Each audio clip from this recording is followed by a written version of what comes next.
പൊന്നാനി നഗരസഭാ ബജറ്റ് സ്ഥിരം പൊടിക്കൈകളാണെന്ന് UDF നേതാക്കൾ വാർത്താ സമ്മേളനത്തിൽ ആരോപിച്ചു. പുതിയ കാഴ്ചപ്പാടുകളില്ലാത്ത ബജറ്റെന്നും UDF നേതാക്കൾ.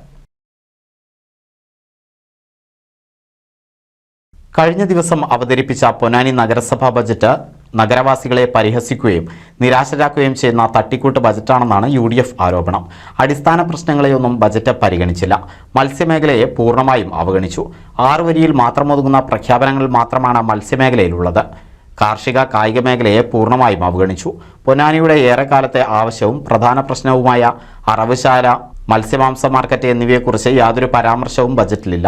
നഗരത്തിലെ അഴുക്കുചാൽ സംവിധാനം കാര്യക്ഷമമാക്കുന്നതിനുള്ള നിർദ്ദേശങ്ങളില്ലെന്നും CPM നേതാക്കൾക്ക് പണമുണ്ടാക്കാൻ ആവിഷ്കരിച്ച പൊന്നാരിയൻ കൊയ്യും പൊന്നാനി പദ്ധതി വീണ്ടും ബജറ്റിൽ ഇടം പിടിച്ചത് അന്വേഷിക്കണമെന്നും പാർപ്പിടം പദ്ധതിക്കും SC വിഭാഗത്തിനും പണവിഹിതം കുറച്ചുവെന്നും പൊന്നാനി താലൂക്ക് ആശുപത്രിയിൽ അത്യാവശ്യ മരുന്നുകൾ പോലും ലഭിക്കുന്നില്ലെന്നും നേതാക്കൾ പറഞ്ഞു.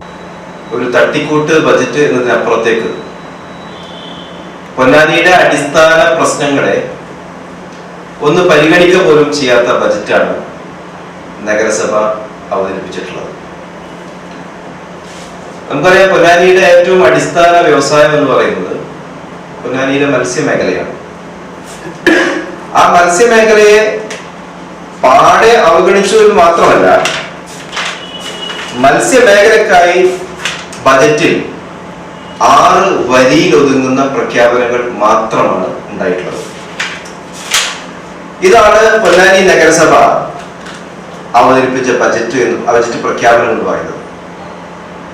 അത് തന്നെ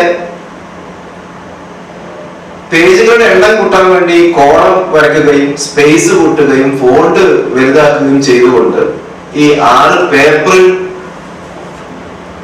നീണ്ടു നിന്നു എന്നതിനപ്പുറത്തേക്ക് അടിസ്ഥാന മേഖലയെ പാടെ അവഗണിച്ചു എന്ന് പറഞ്ഞാൽ മത്സ്യമേഖല, കാർഷിക മേഖല, അതോടൊപ്പം തന്നെ ടൗൺ മേഖല, യുവാക്കളുമായി ബന്ധപ്പെട്ട് അതേപോലെ കായിക മേഖല ഉൾപ്പെടെ ഒന്നും പരാമർശിക്കാത്ത, പുതിയ പദ്ധതികളൊന്നുമില്ലാത്ത, പുതിയ കാഴ്ചപ്പാടൊന്നുമില്ലാത്ത ബജറ്റ് ഒരു അറവുശാലയും മത്സ്യ മാർക്കറ്റും പൊന്നാനിയിലെ ഏറെ കാലമായി പൊന്നാനിയിലെ ജനങ്ങൾ ആവശ്യപ്പെടുന്ന ഒന്നാണ്.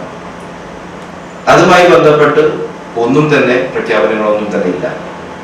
നഗരസഭയുടെ ചെയർമാൻ ഉൾപ്പെടെയുള്ള ആളുകളെ കോട്ടക്കലിലെ റെസ്റ്റ് ഹൗസിലേക്ക് വിളിച്ചു വരുത്തി ഈ നാഷണൽ ഹൈവേ പോകുന്ന മുഴുവൻ തദ്ദേശ സ്വയംഭരണ സ്ഥാപനത്തിലെ അധികാരികളെയും വിളിച്ചു വരുത്തി അതാത് പ്രശ്നങ്ങൾ കൃത്യമായി MP ആദ്യം ആരായുകയും അതിൻ്റെ ഒരു പ്രോജക്റ്റ് ഇന്ന മാറ്റങ്ങൾ വേണം, ഇന്ന തിരുത്തലുകൾ വേണം എന്ന ഒരു പ്രോജക്റ്റ് ബഹുമാനപ്പെട്ട MP PDക്ക് നൽകിയിട്ടുണ്ട്, പ്രോജക്ട് ഡയറക്ടർക്ക് നൽകിയിട്ടുണ്ടായിരുന്നു.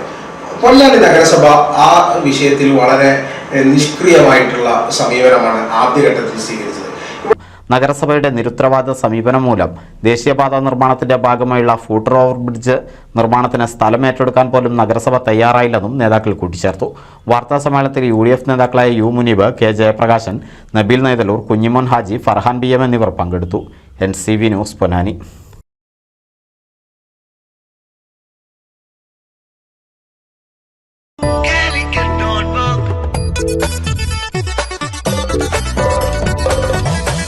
Calicut Notebook, fusion experience with a slice of Malabar.